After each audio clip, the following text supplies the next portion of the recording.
Hey guys. Oh, I don't know about you, but it's been a rough kind of a day. Well, yesterday and then today, the energy is really kind of rough. And I had some aggression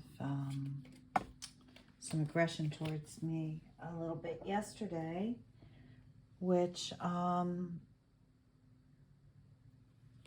I woke up still feeling a little bit of it. And, I don't know how your day has been.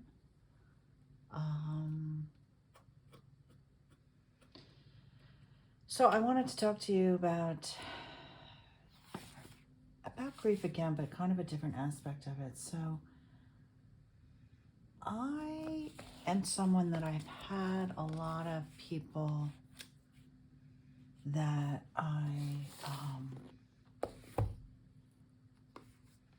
that I know and love pass away. I think I've mentioned it in other videos, so I'm not sure if you've listened to any other videos. Sorry, I'm paging through my thing if you hear that.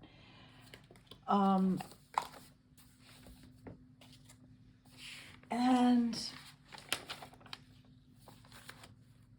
the thing is that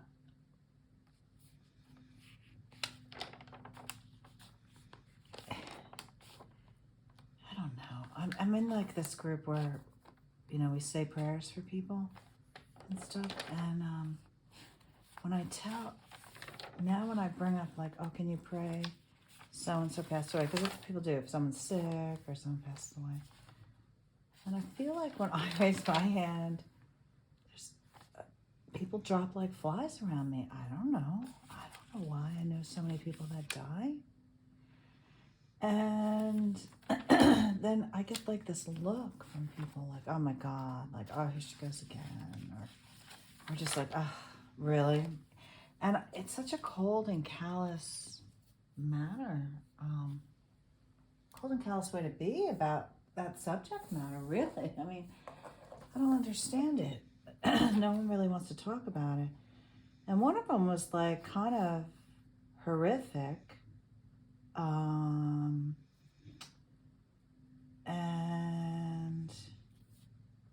of course they don't want to hear about that. So who are you supposed to talk to about it? And then I told you I work in the mental health space. And even then, like my boss is a trained counselor, like a certified counselor.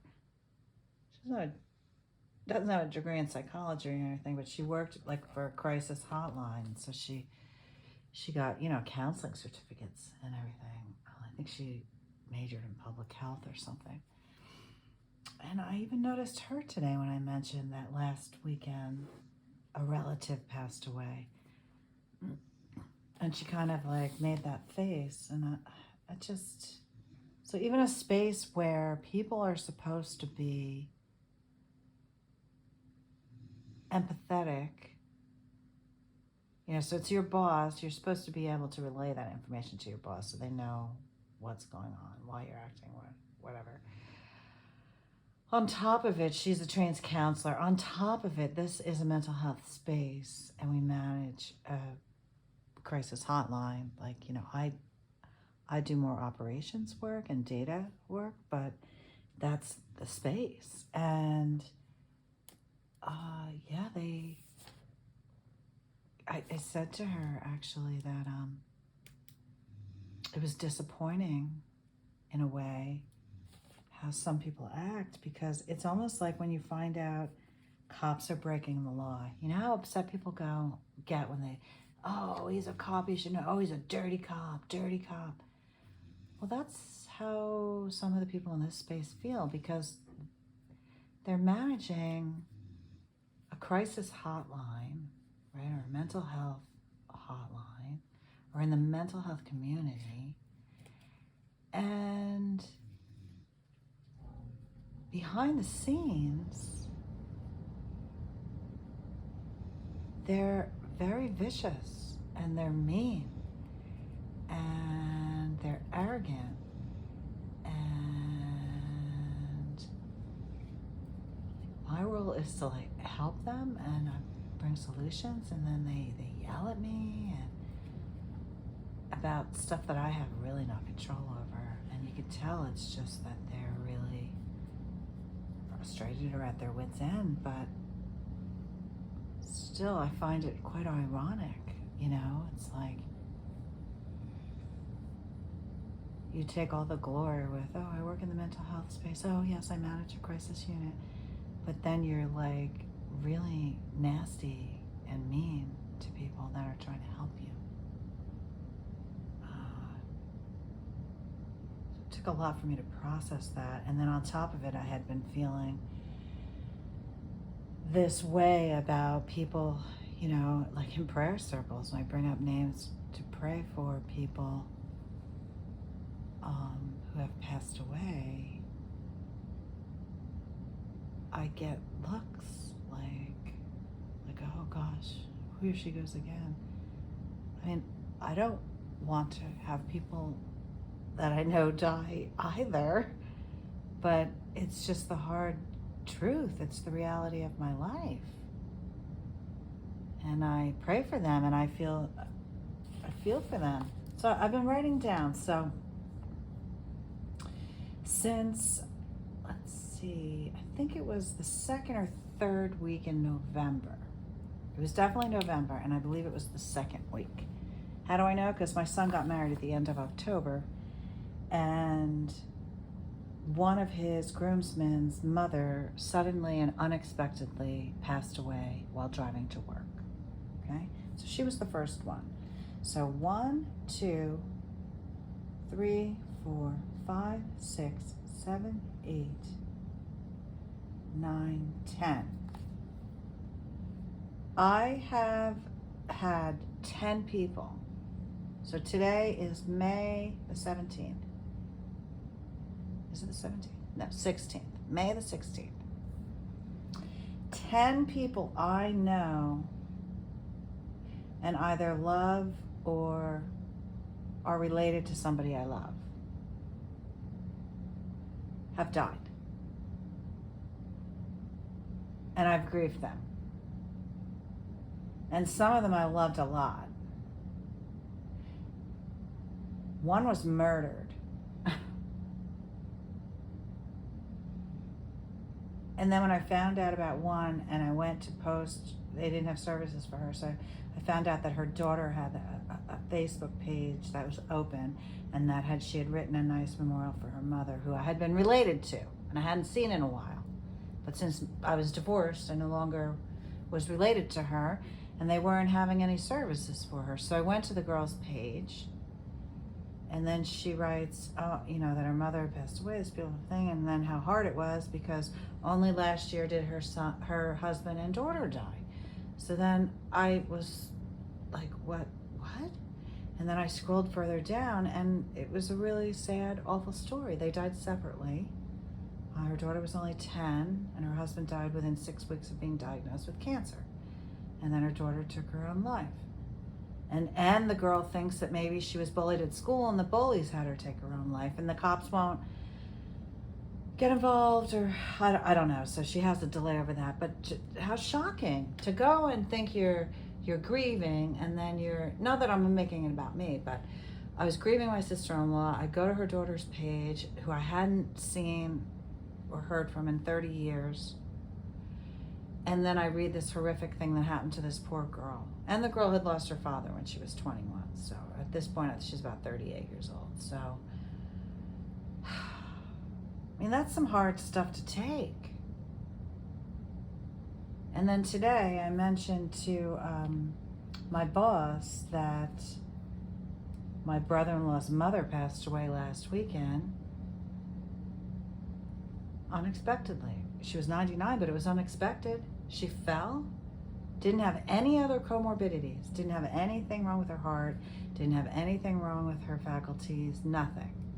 No other diseases or anything. Falls, breaks her shoulder, breaks her hip, and dies within, 24 hours, say. I mean, so I go to tell my boss, and I see her like make a face.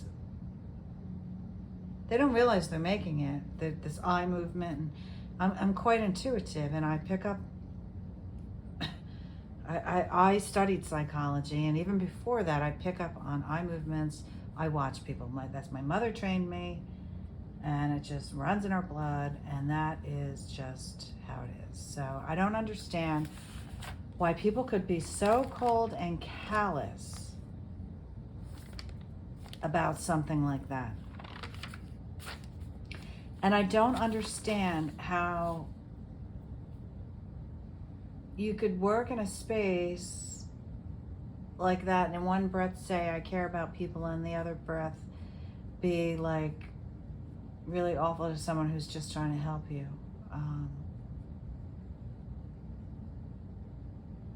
It's like, and somebody else from that same exact organization did the same thing to me, and but not in front of people, but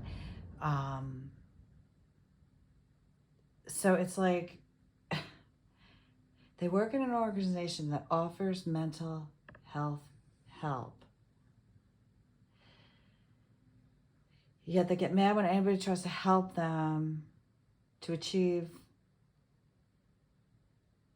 to help them in the journey, and they refuse the help because they are unable to accept help from others. How ironic is that? How ironic is that? I find it to be really ironic.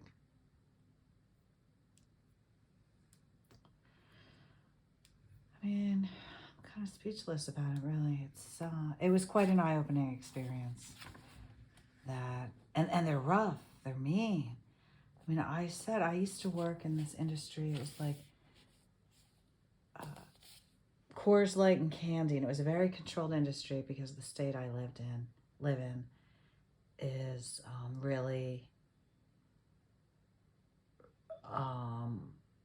let's just say only certain individuals that are in a certain market are allowed to be in that market, and no outsiders allowed. It's a very tight-knit business. So it was Coors Light and candy, believe it or not.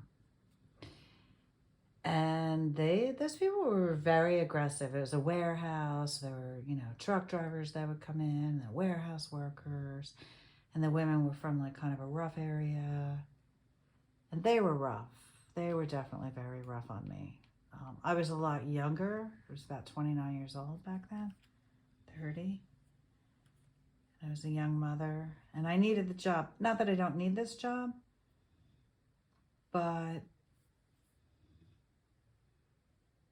I don't know. I could probably find another job and everything. It's not the work. Usually it's too much work. This isn't too much work. It's the people this time. So, but I don't know why. It's not just them with this whole grief thing, this whole, like I said, it's that prayer group too, my choir. At the end, we say prayer, and some of them look at me like, not all of them, but some of them like, oh gosh, here we go again. Like, sorry, am I inconveniencing you? We're supposed to be praying for people. What? I mean, it's just so strange. So strange. So strange. I'm always told it's like I like hold a mirror up to people. My mere presence is like a mirror in front of them. And then they can't bear to see what I show them about themselves. And I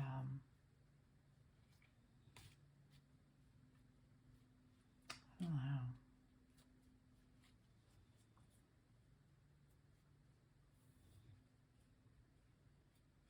I put on the armor of God, and I try to love unconditionally.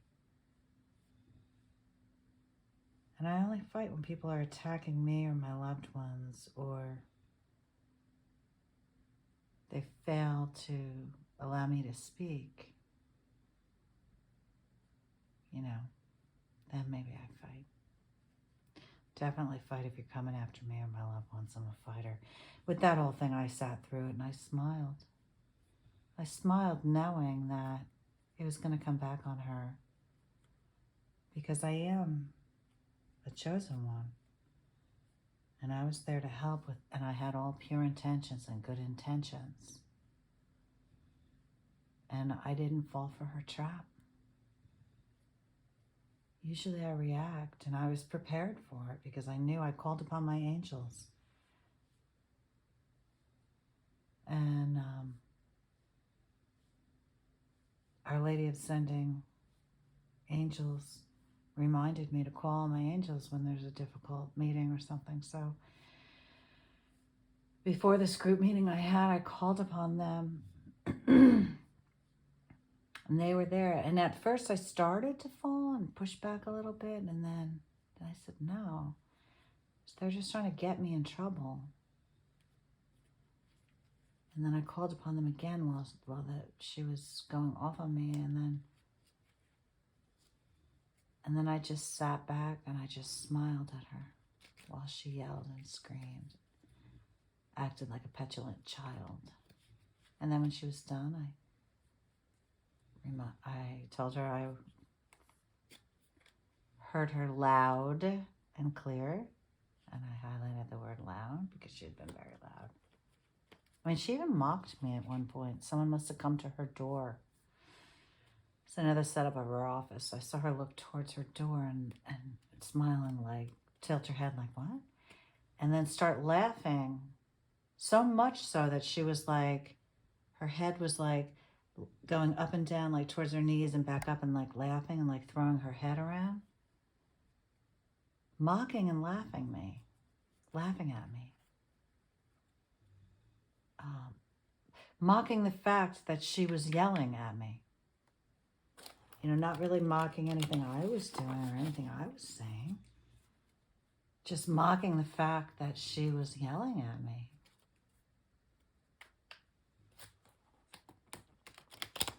So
got lost in the shuffling there. So something that had come through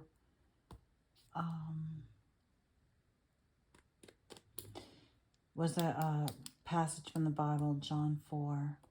I have no greater joy than to know that my children walk in truth. So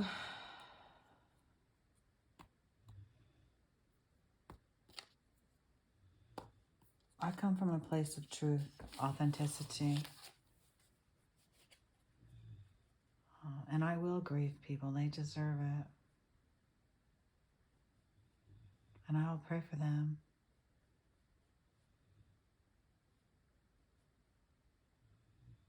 And I'll just send prayer requests out to my family because that's what we do. We pray for people.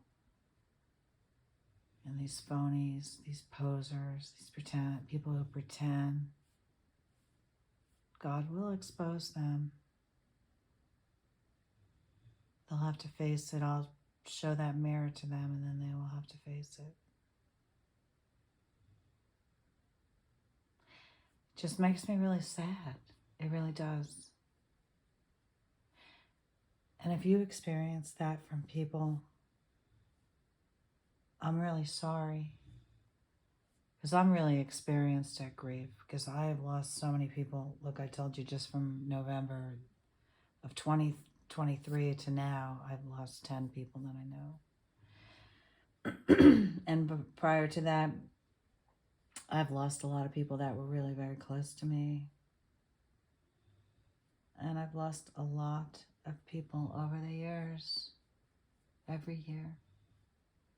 So I'm an experienced griever. But if you're not, and then that's the kind of reaction you get,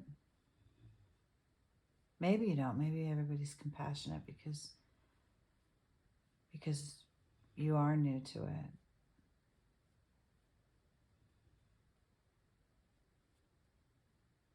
Maybe they expect me to be so cold and callous now because I have lost so many people that maybe the belief is that I shouldn't feel anything anymore, but I do. I do. And it's okay, and it makes my heart grow in a way.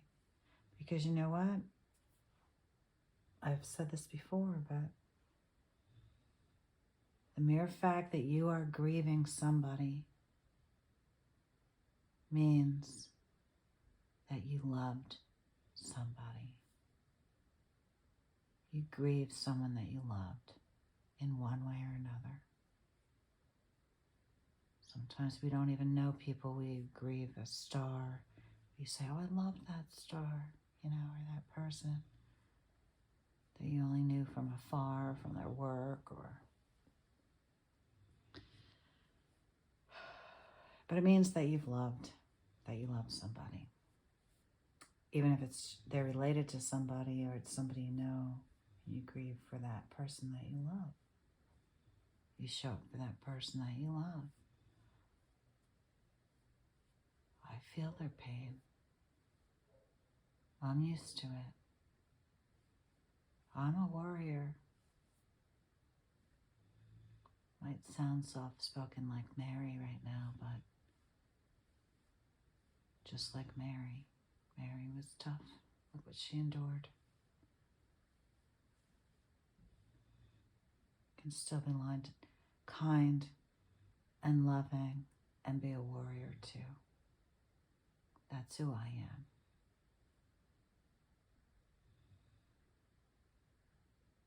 And if that's who you are, then I think it's great. And if it's not who you are, then I think it's great too. But like John 4 says to us, God has no greater joy than to know that his children walk in truth. So walk in truth of who you are. And don't let anybody with their little snide remarks or their snide looks or their snide comments or their nastiness take you off your course or have you deny who you are. Don't. Call upon your angels and you stand in your truth. You don't have to be mean. You could do what I did. Sit there, you take it with your armor on, you ask your angels to protect you, and you smile, and you keep smiling. And the more they hurt, the bigger you smile. And boy, does it throw them off. And then when they're done, you say, I heard what you had to say. I'll get back to you. So that's what I wanted to talk to you about tonight. You can have a kind, loving heart and be a warrior. Both can be true at the same time. And in fact, you're a very special person. You are an earth angel, if that's how you are. You're a warrior of God. You're a special, chosen person, if that's who you are.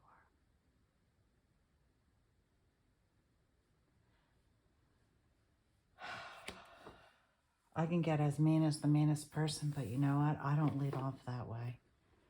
And I try not to be mean, but some people, they push you. What are you supposed to do if Satan's coming at you?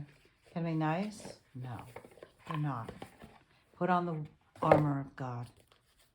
Stand up for what's right and be truthful. As long as your heart is in the right place and it comes from a place of goodness with the outcome doesn't benefit you. You're not looking for it to benefit you. It's not from a place of revenge.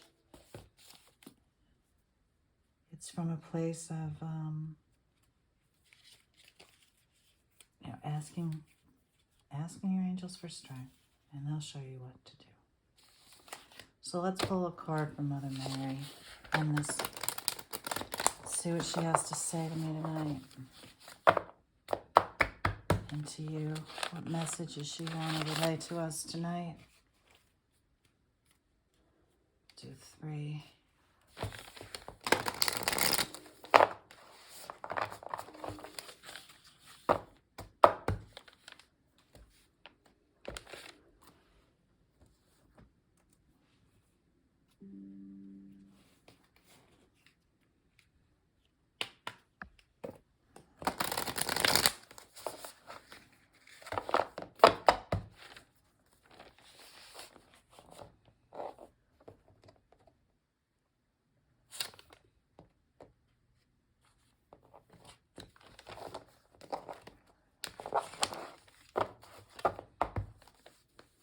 Mother Mary, Jesus.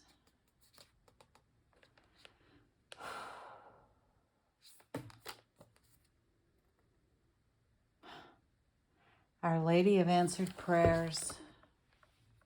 I'm sorry if I was hitting the camera. I have my phone charger in. Our Lady of Answered Prayers. Do that so it doesn't hit it. Oh boy, number 7, lucky number 7. I think I told you when I was a kid that was my favorite number. I hear your every thought, your every prayer uttered under the breath. I feel every beat of your sacred heart as it yearns for my limitless love.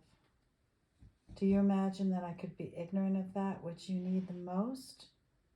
Or that I would neglect attending to the deepest needs of your sacred heart? Do you imagine that I am not moved by your suffering or your courage? My beloved, I have already answered your every heartbeat, and you now must look for me to see that I stand right before you and I have never left you. I am with you now, and your prayers are answered through my miracles and my grace. Have faith in me. This oracle brings a profound message of peace and that your prayers are being answered right now. Prayer is a powerful practice. Sometimes we might worry that we are not saying the right words or that our prayer is too simple or too confusing. Prayer is just speaking to the divine from the heart. There is no need for ornate words or perfect expression. Whatever comes from your heart is the most powerful prayer. Prayer is conversation with the divine in the same way that we communicate regularly to build a human relationship. To strengthen our relationship with the divine, we can choose to communicate regularly too. Morning and night, we can utter a quick prayer from the heart. Mother Mary, be with me, guide me, protect and assist me that I can serve love. Thank you. It is like getting dressed spiritually, wearing an invisible but palpable robe of protection and grace. It is subtle but extremely effective, and when done regularly, you will notice a difference over time. You'll eventually wonder how you ever managed without it. Perhaps you may worry or be confused as to what you are needing protection from. But there's no need to be fearful. There are many distractions and distortions that exist in the world. From the most mundane and yet powerful forces of media and advertising, to the more subtle and yet also very powerful undercurrents of unprocessed fear that exists in the collective human soul. We're able to live more freely with greater trust in the steps we are asked to take in our lives if we have some help in deflecting influences that could be unnecessarily undermine our self-confidence and make our tasks more difficult than they need be.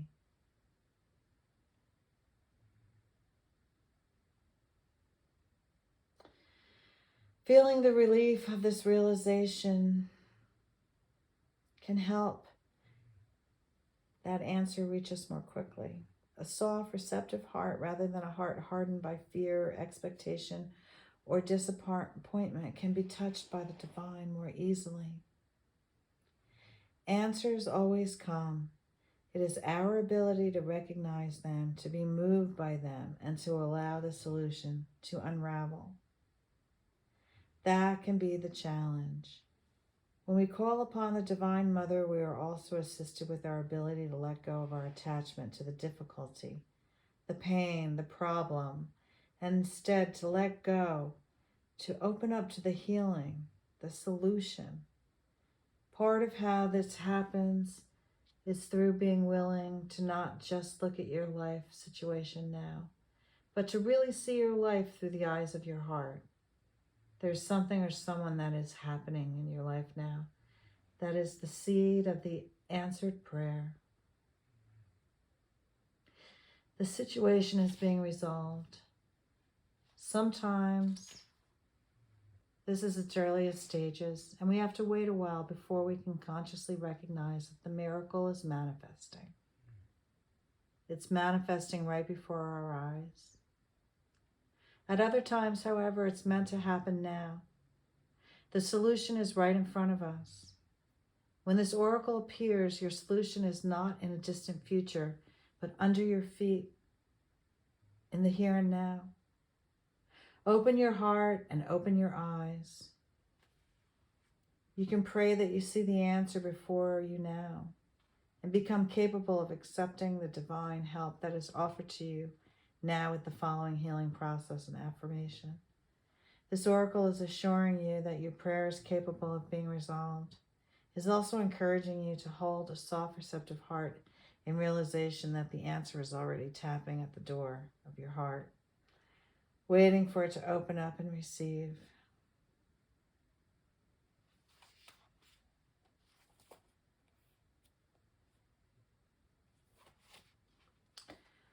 Well,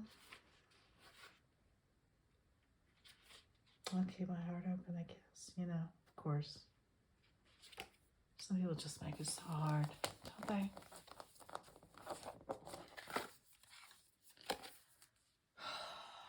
I'll find the answer.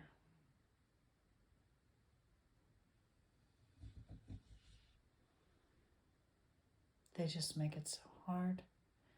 I guess if it doesn't improve, I guess, you have to walk away.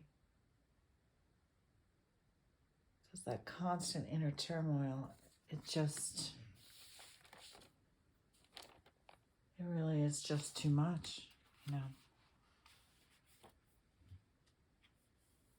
And if you have to keep pushing that hard and get such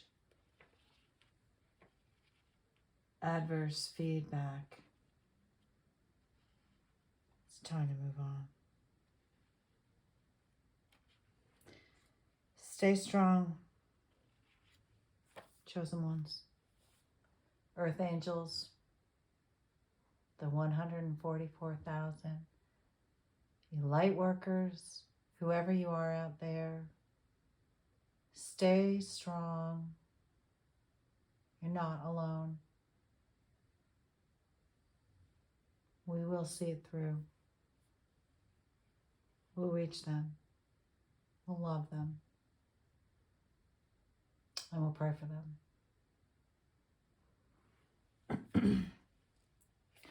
All right. Well, good night. I don't even know what I'm going to call this video, but good night. Have a nice evening. Take care. Love you. Bye.